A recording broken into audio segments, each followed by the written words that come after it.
Fram vid nottmal av gøtunan, spøkilshus av glase, skrøypelige kassar. Vi får tjenesta som byggve med en spøkilshus.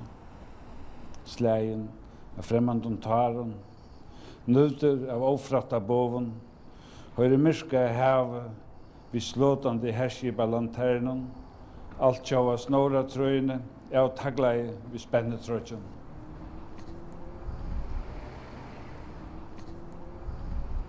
Oppreisteren, kærleidjen og fralse, de tro i heil av årene, vasaklødd, lukt av slite og ærlighet.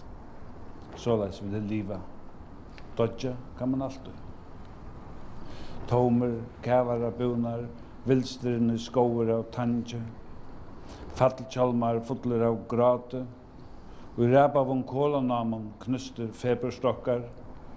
Vi får spyrja mig sjálvan, kan nokre kvinna elska min 170 pund, min anda av elde og glase.